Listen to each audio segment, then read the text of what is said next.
All right, ladies and gentlemen, we're ready to begin. Welcome in, everyone, to the Madison Keys Court of Dreams celebration of tennis event. Let's try that again. Welcome in, everyone, to the Madison Keys Court of Dreams celebration of tennis event.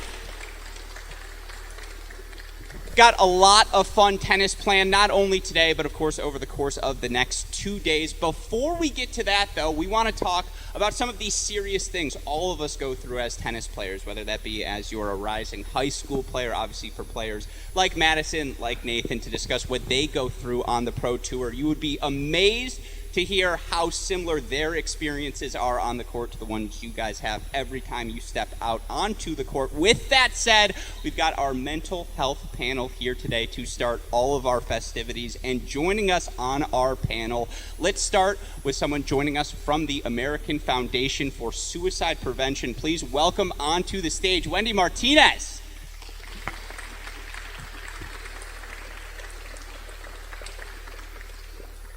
Also joining us for our panel, he was a 3-time ATP doubles champion, coach for Leighton Hewitt, as well as Max Purcell. Welcome onto the stage, Nathan Healey.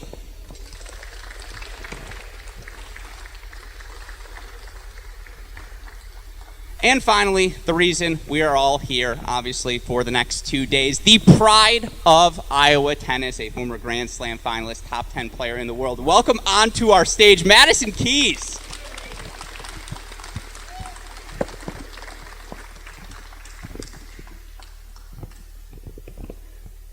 Welcome, all of you, obviously, to our panel, and I think the place we have to start is with our host, Madison. I know we've talked about this before, but to be able to be a part of this sort of event in front of your home community, in your home state, what does that mean to you?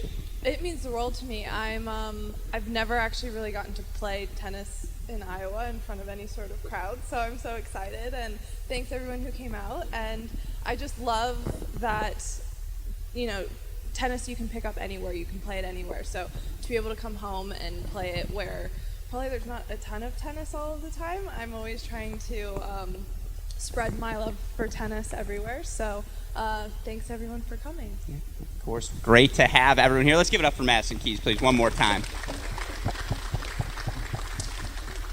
And again, we want to introduce and incorporate all of the people sitting here on our panel today. The discussion we want to have, again, the difficulties of going through life training, whether it be as a tennis player, professionally, for your high school team, just the struggles we all go through. And for those of you that don't know, Madison, working so closely with her foundation, Kindness Wins, which is, of course, a foundation that promotes daily acts of kindness in everyday life. The little things you can do to stay sane, as we've all learned we have to do over the past 2.5 years, and that's where I want to start today's conversation. And again, I'll go back to you here, Madison. Why was Kindness Wins something that was so important to you in your career? I felt like I had, through tennis, created some sort of platform where people cared what I was saying for whatever reason. But I felt like it was really important to use that for the absolute best that I could.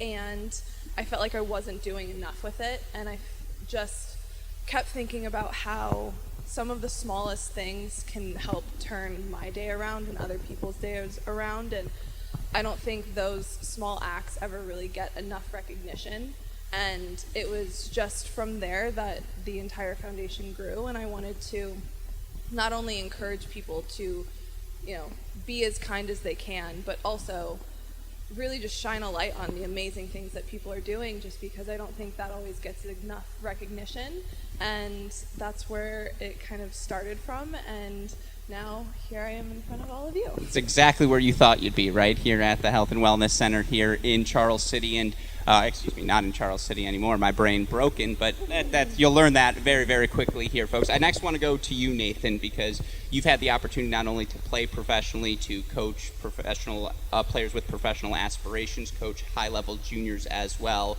Life is stressful, right? Tennis, it's a 1v1 sport. I see my opponent, whomever it may be, orange shirt in the front row, I want to kill him right now. I see him already, and I want to crush him at the same time. That doesn't feel particularly kind, does it? And so my question to you is, again, finding that balance, because tennis can be intense. How do you keep it fun? How do you keep it loose and, so that your players stay enthusiastic about the sport? Firstly, I'm so excited to be here.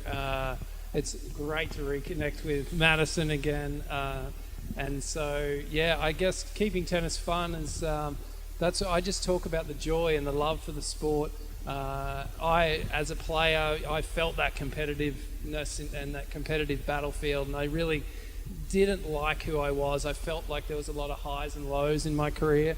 I just pass on, or point to the art form of the game and the creativity and the problem-solving aspect rather than the winning and losing. So focusing less on the results and more on the joy of playing. And with that thought in mind to you, Madison, how difficult is it to keep perspective day in, day out with all the training sessions, the practice? Is that the most difficult part of being a pro? I'd probably say just the constant going out and you're constantly practicing, and it becomes a bit monotonous just because you're doing the same thing every single day. But then I think for me, a lot of times the reality check is that, like, I'll call my mom and she'll be like, oh, I'm going to work. And I'm like, oh, it's 2 p.m. and I'm done with my day and I spent it outside running around. So, like, it can't be that bad. So just really just trying to keep in perspective that what I do for my job is absolutely amazing. It definitely has highs and lows and tough points, and it's, what I literally do as my job, but at the same time, it's amazing. I get to go run around on a tennis court and play people in front of crowds and just have that amazing, just emotional feeling of basically just entertaining people. So to have that as a job is, I think, a pretty cool experience that I get to have. Could be worse, definitely. It might be pressure, make a big first serve, 4-5, you're playing Serena. For me, I got to make a good joke in front of these 35 people. It gets stressful, you're going to find it in different forms and fashions. And I want to go to you, Wendy, as well, because I think over these past 2.5 years amidst this pandemic, all of us have gone through some sort of struggle. How important is it to vocalize those struggles, whether it be with a parent, as Madison alluded to, or with your tennis coach like a Nathan? How important is it for everyone to, again, acknowledge when you are struggling? Thank you for having me here as well. It's so great to see all of you that are mixed ages and the young. This is just awesome. And I got some pros by me, but I'm a pro volunteer, just so you know. The pandemic was a huge thing, but it's the most important thing. Any day, you need to always check in, and when you guys are feeling something, it's okay to feel yuck sometimes, but you need to have someone to talk to or a few people to talk to. It's just majorly important that you open up. If you don't want to open up to your parents, find someone who you can talk to. It's the most important thing you could ever do in your life. No, absolutely. And, again, for everyone, I think everyone's got that person in their life. For me, you'll see him in the back in the pink Under Armour shirt. It's our producer, Daniel Westoff, who helps make all of this happen. I feel bad for him because he edits my voice, sees my face all day. He walks out of his office. I'm sitting on the couch. I'm like, hey, roomie. And so, whomever it is, that's the person that obviously it's always great to have that person in your life. And look, as a pro athlete, Madison, I'm sure there are times when, especially after a loss, you are down. What are those moments like? Because again, we all have individual struggles. Imagine having those struggles in front of 40,000 people. What do you do to stay sane, stay healthy mentally? Is it channeling with parents, with close advisors? What are you doing to get through those moments? Admittedly, sometimes I cry, but it's honestly just really trying to put things in perspective. And I've had some amazing wins where I felt amazing and unbelievable, and it was, the best day of my life. And then I've also lost a tennis match, and it felt soul-crushing. And then I remember, I walk out of the facility, and I go back to my hotel, and there's people walking down the street, going to work, coming home from work, going to dinner, and it's just a little bit insignificant because it's, I lost a tennis match, and obviously I care about that, and I didn't want that to happen, but it's not the end of the world. I'm going to wake up tomorrow and feel better, and if I can try to find the positives in what happened, then I can move on, and I can learn from it, and I can just take those lessons into my next match. And then a lot of the times I, just go have dinner with a friend and watch a movie and just try to move on from it and really just try to focus on all of the good things that happened and learn from those, but also a couple of days later, picking through some of the things that I didn't do as well and just try to take those onto the practice court and work on them so the next time I'm on the court, I feel a little bit more confident about those things. I think everyone in the crowd is wondering right now, tough match for you, 7-6 in the third, you go down. It was a really good match, by the way, 12-10, rough call at 10-all in the breaker, and we kind of moved on from there. But what is Madison Key's comfort show? Whether it be a movie, maybe it's a TV series, Netflix is open. What are you watching in those moments? That's what we want to know. I have probably rewatched One Tree Hill 900 times. Sure. To the point where it's just like you turn it on and you don't even pay attention to it. So whenever I'm feeling down or I just need to have sound, that is my absolute go-to. I kid you not, I've probably watched every single episode 35 times. That's a good choice. For me, it's the movie Mean Girls. I know, it explains a lot, I'm sure. But, I could watch those scenes over and over again. And, on the flip side, Nathan, from the coaching aspect, because there are parents here in the crowd who have seen their kids in tears after a match or whatever it may be, what is the advice you would give them of how you can help coach your kids through a moment like that, or just maybe more than the coaching, how you can support them in that moment? Just reminding your kids that you're there for them, that you are there just to support and love them. And, I think if you can send that message, they're going to feel held, and that to me is what you're there for. I think when the parents step more into the coaching role, that's when the lines get blurry, and that's where I think the communication breaks down, and that's when I feel like at times we push our kids away. I'm still learning as a parent. I have a 13 and a 10-year-old. And I make sure that I really just stay in that role of loving them and supporting them, and and allowing them to come to me if they want help with a particular project at school or something to do with. At this stage, they don't play tennis, but they play other sports, and I'm just there to say, you can do whatever you want. I support your passion. So I think sending that message of love. Yeah, 13 and 10 years old are your kids? I can see a little gray in the beard now, but if you were cleanly shaven, no way. No chance. Your kid has already been bar mitzvahed? Come on now. That can't be right. This is sunscreen. Yeah. That's not okay. great. It makes more sense then. Wendy, in this spirit, and again, we're hearing it from a top 10 player like Madison Keys, successful winning coach and successful top 50 doubles player in Nathan. Everyone goes through these struggles, right? And again, it feels like sometimes this conversation, you can feel a bit ashamed about the fact that, you're feeling down about something or you're feeling less than compared to someone. The key is, the perspective, right? Is ensuring everyone goes through that. Yeah, it's so important just to remember you're going to go through things, as they've kind of alluded to, but spinning it positive is what I do, and Madison mentioned that.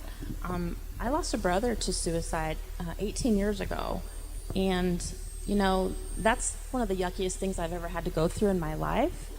But as I walk through it and time goes on, I do whatever I can in my power to spin it in the most positive way that I can. Being here with you today, doing a suicide walk, I facilitate one, and a support group and things like that. So you find different outlets that kind of help you to heal with whatever you're going through. But it's okay to feel it. You can feel it. You have to walk through it. But then find a healthy coping mechanism for yourself that will help you. Whether it be One Tree Hill, Mean Girls, I know sometimes I turn to a Reese's as well. Could be worse, sometimes than turning to that. And, again, in that same spirit, Madison, to anyone who is feeling down mentally or those, in that sort of moment, in that frame of mind, what would be your advice to them in that moment to help turn things around and, again, try and find some sort of positivity in whatever it is you're going through? I would say it's really important to talk to someone, because I think when you're in that feeling and you're experiencing it within yourself. You're not always processing things completely clearly, and I think sometimes verbalizing them gets it a little bit more out of your head, but also you have someone to bounce ideas off of, and they can bring some perspective as well, and that way it doesn't feel like you're alone and trying to figure it all out by yourself. You have someone who can support you through it, but also help give you ideas or help maybe just make you think things through a little bit clearer in a way that you are not seeing them in that moment. And with that perspective, again, because all of you are here to play some tennis, and I promise we've got some fun tennis coming up in a little bit, but same thing to you, Nathan, a player struggling on court. And I think all of us have had that moment where the forehand goes awry, or, man, I wish I could make more first serves than I'm doing right now. What's the perspective you coach your kids to have in that moment? Because, again, in the big picture, your first serve's failing on you. It may not be the most serious challenge in your life, but in that moment, it certainly feels like it does. Yeah, definitely. It's just to focus on the simple things. I talk a lot about meditation and really getting back in your body. I mean, because a lot of our stresses come from our thoughts and our belief system. So if we can get back in our body, really feel your heartbeat, noticing the air on the skin, your feet in your shoes, that gets you out of your head, and with that you just get more and more comfortable, and you realize, actually I am okay, and we've touched on perspective, and that just shifts you out of the past and the future and back into the moment, and we can handle anything if we're in the moment. So for me, that's a huge key. I have a method, a process called the work of Byron Katie, which questions belief systems and essentially undoes any stressful thoughts that you're carrying around. So this is where I like to do a lot of the off-court work, and if you do work on these beliefs off the court, then on the court you just become more and more comfortable, and you can swing freely, and you can have that fun, and that joy can really come through. Mm-hmm. And with that in mind, and I know this is the sort of question all of you have been waiting for, Madison, on the other side of the net, Serena Williams. And, in that moment, obviously you're playing arguably the greatest tennis player in the history of the sport. What goes through your mind in a moment like that? Talk to us about the stresses you're feeling, because I do think, again, people see athletes out on TV, you think they're immune from everything, that they've been here before. How untrue is that? Because the first 120 mile per hour serve from Serena that comes at me, I'm putting the racket up, I'm like, hold on, let's try this. I'm good, you win, congratulations, let's do this again. What are those moments like for you? So I've actually played Serena 3 times. She's won all 3. She's a very good tennis player, if you didn't already know that. But it's hard. You're standing there and you're thinking, I'm going to have to play really well today in order to even compete. And then you also have that small voice in the back of your head that you're thinking, please, I just want to make it till an hour. I want it to at least be competitive. But it's just tennis. I'm sure you play matches where other people feel that way about you. So you just kind of have to take it in stride, and you know that as long as you focus on yourself and you can stay within your side of the court, it doesn't really matter who's on the other side of the net. At the end of the day, you're going to win sometimes and you're going to lose sometimes. But if you can control your side of the court, you give yourself a much better opportunity to come through with that win. And that's really all that you can control. And as long as that's what you're focusing on and you're doing your best, then you can walk off of the court and feel proud of yourself, win or loss. God willing, I hope someone looks at me like Serena Williams. They're like, that's the Serena. Yeah, give it up for Madison, please. In that same spirit, Nathan, again, the idea of getting over that hurdle, or the idea of going out and playing someone who's better than you, because you watch now, there are these UTR events, right? I don't want to play someone lower than me. I don't want to play someone above me. I want to play someone just in my strike zone. We talk about, again, these mental health struggles, but how helpful is it for someone to get outside of their comfort zone and experience some success? How helpful is that to them in the big picture? How often are you pushing people to be uncomfortable but ultimately, again, with a greater purpose in mind? Well, yeah, I mean, Madison just hit the nail on the head, controlling the uncontrollables. So, yeah, if you can just, like I say, if you can just enjoy the art form and the creation of playing and the problem solving and be in your body and not worry so much about what's going on down the other end, and, you know, that joy will come in. And what I say is, if you look after the between point routines, and that's where I just, in my coaching, I place a lot of emphasis. If you focus on that, and then just let the point happen. Whatever happens during the point happens, and then come back into your between point routine, then you're gonna win some, you're gonna lose some, and I say whatever happens, happens. And then, like Madison said, you walk to the net, you shake hands, and you feel like you've left everything out there. I learned that as a player when I was on tour. I muscled my way. I didn't really have a strategy. My between point routines were very erratic. And I'd walk off the court and everyone had asked, Nathan, geez, you were the best player. What happened? And I'd be like, I don't know. And that's where I give my students a clear plan between points, a mental process to go to.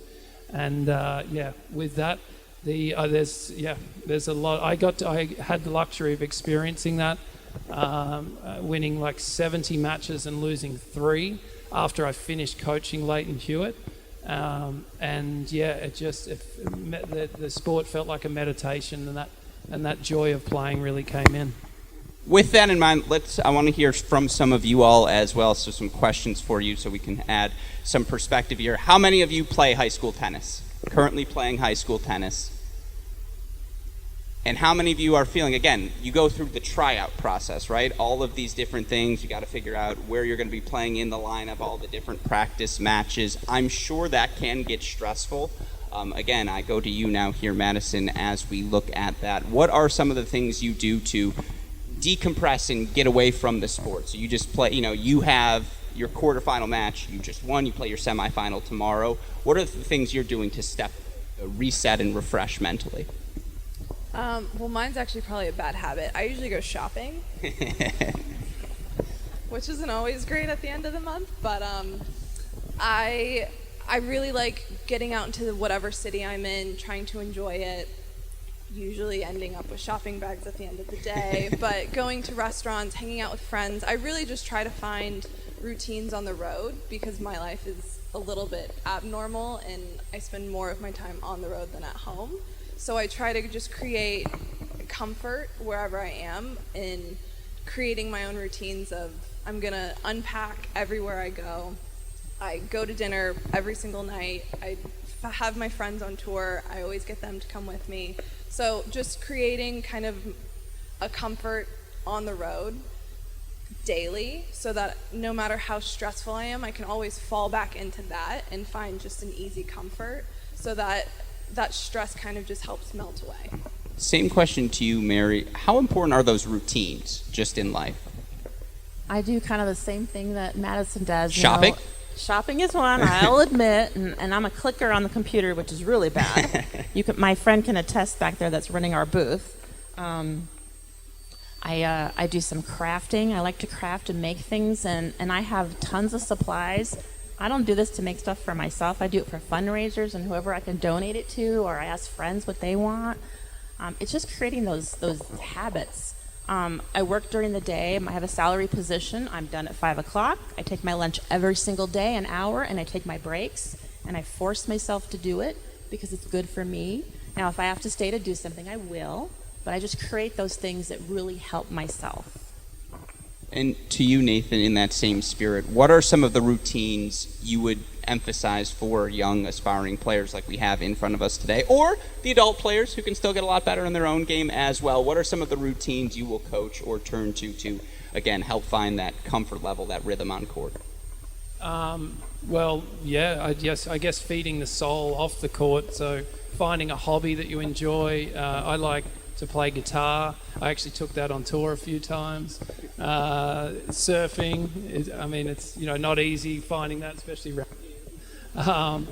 But just finding something that you love. Journaling is a good way. Just getting the thoughts out of your head. Reading.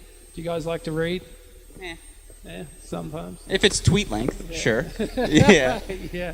Well, and that's another point. Yeah, just spending some time off the phone. I feel like, I think we can get addicted to the phone, and that stimulates the mind, and that's where we kind of have a tendency of getting out of balance. So, for me, I like to also meditate.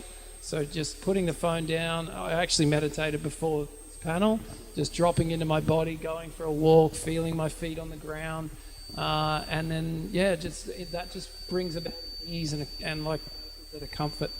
So I highly recommend trying that. Let me just say, you haven't tried serious surfing until you go into the Mason City Depot. That's the real surface. That's where the waves come. But again, with all of that in mind, I am curious, because certainly in this spirit of routine, and you've alluded to this, Madison, how monotonous is the life of a pro tennis player? How, again, are you doing the same things day in, day out? Is it what we would expect? What does the life of a pro athlete look like? I'm sure that's what everyone's wondering here.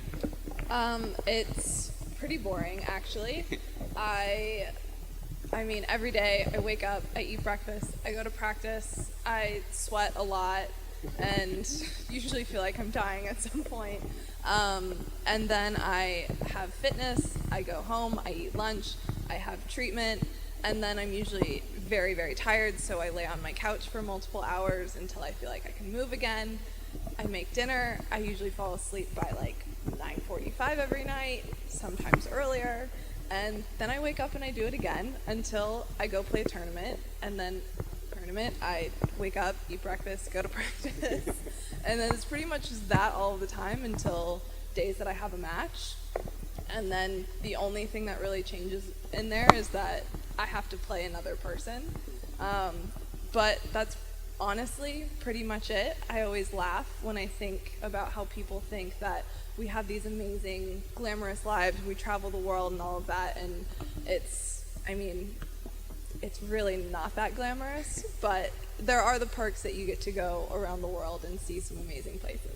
I don't know, that third, training session sounds riveting. That sounds like that's the real kicker. Again, the lunch, but the training session, riveting. And again, in that spirit, Nate, traveling the world, doing these things, I imagine they are enjoyable, but you had this experience, and I want to ask you about it as well, Madison. You talk about playing your friends on tour, and again, I saw how many of you raised your hand. You play high school tennis. I'm sure some of you have been in that scenario where you're playing a close friend, someone you know extraordinarily well, and I'll say, in my experience, and I play tennis too, folks, relax, calm down, no, hold the applause, but in my experience, those are always the really difficult moments. Those are the ones where you know what to expect. You put that additional pressure on yourself. In your coaching capacity now, how would you recommend approaching those sorts of moments where, again, you're playing a familiar face, someone you know extraordinarily well? I just think having just a stable preparation. So the preparation shouldn't shift. And as Madison said, you're playing. You on the practice court. She's working on her game, and there's not much that should change going onto the match court. So just noticing those thoughts and beliefs. Oh, I'm playing a friend, and this means this, and if I win this match, it means that. Just noticing those thoughts, and again, getting back into your body, which to me, it's a practice. But the more you do it, the more comfortable you feel, the more free you are out on court, and again, that's when the love and the joy in the game. So, at times, like when we do put the phone down, the mind goes, "Oh, I don't know what to do now. I'm bored." So the mind gets antsy. And notice, does that happen to you guys often? Do you feel like how long can you sit there without picking up your phone? Does anyone want to answer? 2 minutes. Yeah. You mean this? Yeah, this phone, which I'm on the panel and trying to text simultaneously? Yeah. I think there's no worse feeling in the world, that Sunday notification. You're up 7% this week, and it's 24 more minutes on your phone than you were the week prior. We all go through that. It's the worst. And again, obviously, excited for the tennis we're going to play today. We've focused on that, but I know some of the things you do in your life are in association with your foundation, Kindness Wins, which of course stresses the importance of everyday acts of kindness. Here's a cookie cutter question for you, Madison, but talk to me about some of those everyday acts of kindness. What are the things you're doing to live that sort of lifestyle in your everyday life?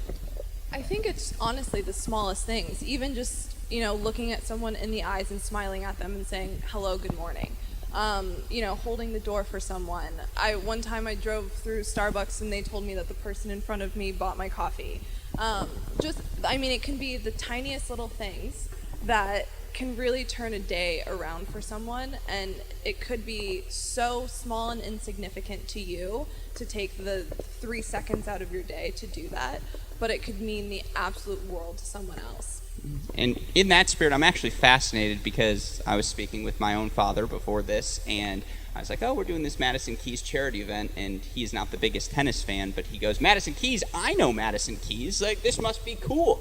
And with that spirit in mind, you are Madison Keys. You're the one who obviously quite recognizable in the tennis community, I'm sure elsewhere as well. How stressful is that? Like, again, is it fun to be recognized? Is it not fun? Or, you know, how do you... I imagine there's some pressure to be Madison Keys every day. I don't think there's any pressure. I usually just wake up and I am who I am. So that part's pretty easy. I'm going to be someone different today. Yeah. But honestly, if someone walks up to me and said, like today in the airport, someone said, did I see you last week? And I didn't even put together that she had recognized me for tennis. And I was like, I don't know, did you? Like, did I see you somewhere? And she was like, no, you were playing tennis. And I was like, oh, yeah, I do that. I thought you like saw me at the grocery store or something. Even after all of this time, it's still not usually my first thought, which a lot of times makes things a little bit awkward because I'm confused and then they're staring at me like I'm crazy. But still trying to get used to it. But okay. No, honestly, I don't really think about trying to be anyone other than who I am. I try to be the best person that I can be every single day. And that's just kind of how I wake up and how I approach every single day. So hopefully you don't see me on an off day, I guess. Okay. Yeah, I'm going to be following you at the airports. I saw you last week, just everywhere we go, and throwing that in. Similar question to you, Nathan. I saw you smile there, again, at the idea of the pressure of being Madison Keys every day. Explain that smile on your face. I guess it's just being grateful, grateful for all the little things. And, there's so many out there, just the ability to just walk around. We're not, I have a healthy body, and I actually had a traumatic experience 10 years ago. Had an aortic aneurysm, so my heart exploded spontaneously, and I got through that. So my perspective shifted, and I just try to notice the simple things and be grateful for all those simple things as often as possible. Seeing the smile on my kids' faces, and just those moments, and yeah. Absolutely. Let's give a round of applause for that. Come on, folks. That's what it's all about, without question. Last few here, and then we're going to get to the tennis, folks. So start getting loose. Let's see those shoulder circles for all of you sitting on the bench. I want to go down to, again, you see we're in association here today with the American Foundation for Suicide Prevention. What are some of the things we all can do to get involved with, obviously, a cause I imagine all of us here support? What can we do to support your foundation? I imagine there are little things we can do every day beyond just, here's a lump sum of money. It goes way beyond money, I'll tell you right now. Some of the things that Madison and they both talked about are just so important. Those small things that you can do will go forever. We have an Out of the Darkness walk throughout. So the American Foundation for Suicide Prevention, we have chapters in all 50 states. So some of you, I think, are from other areas. So you can volunteer. We love volunteers. You can do small things. You can do anything. So we have Out of the Darkness community walks. We do a Ride to Fight Suicide here. So just getting involved, if it's a cause that you believe in, it's just you can volunteer and help out like that. We go out and do tabling, like Chris has our table back there. We try to do that in the community when we can, but everything takes a village. This takes the largest village I haven't been able to build yet. We need lots of people to help. because there's a lot of people hurting out there. And we want to do, if I can do anything in my power to make every one of your days better, I will do it. Because that's why I lost a brother, and you talked about those small things after your experience, and you don't sweat the small stuff anymore. Those little petty things, you can brush them off because they don't matter. What matters is you and people and everything that you do every day. And going those random acts of kindness, I love for charity. I'm going to Google that when we leave here. I'll tell you right now because I didn't know about it. That is an awesome thing to have.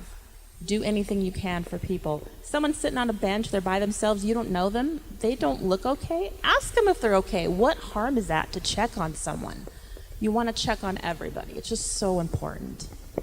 Absolutely. Let's give it up again. That's exactly what it's all about. That's why we're here this week, to celebrate those acts of kindness. And for those of you curious, again, it's called Kindness Wins. Seems very straightforward, as the name would suggest. And in that spirit, we've got a really cool activity that I think all of you will enjoy, and certainly kind of Madison Keys to offer her time here today. And what we have for all of you is a junior clinic where we're going to get out there on court, going to enjoy ourselves. In fact, I'm getting the thumbs up from our event director, Ryan Naur. We are ready to go. So one last time, let's give it up for our panel here.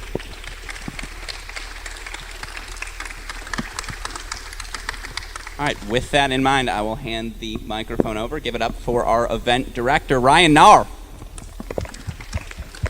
Thank you, Alex, and really excited to have all you guys out here today for our mental health awareness here, and then also the clinic coming up here. What we are going to do, folks, we're going to head outside to the outdoor courts. Beautiful day outside, but before we do that, again, let's give it up for Alex Gruskin, Cracked Racquets. Phenomenal job with what they're doing here with our event. Perfect. So what we're going to do, we'll make our way down. We can walk down as a group across the road here into the outdoor courts. We are going to split you guys up into 5 different courts. Our goal is to have a coach paired with one of our pros, and they're going to be able to work with you. So everybody's going to get to work with each pro for about 15, 20 minutes, and we'll just continue to rotate through those progressions. I'll just introduce who's going to be on what court for the pros and the coaches, and then once we get down there, we'll get you on that court. Okay, court 1 is going to be with Nathan Healey. He's going to be doing court number 1. Court 2, we have Coach Sagers from UNI. He's going to be partnered with Katie McNally, and they're going to be on court number 2. We have his wife, Tara Sagers, and she's going to be with Madison on court 3. We have Coach Snyder. I don't see him here, but he's around somewhere. Todd Snyder, he's going to be with the New Zealander, KP Panu. And on court 5, we have our very own Alex Gruskin taking the reins here to run court 5, so it's going to be a lot of fun to see. That's going to be the court to be on. So, again, thank you, everybody, for coming to this fantastic opportunity here. We're going to have a lot of fun here at the junior clinic. If you want to make your way out, we have all 5 courts ready to go. We will start at about 3 o'clock sharp, so we'll see you guys out on the courts.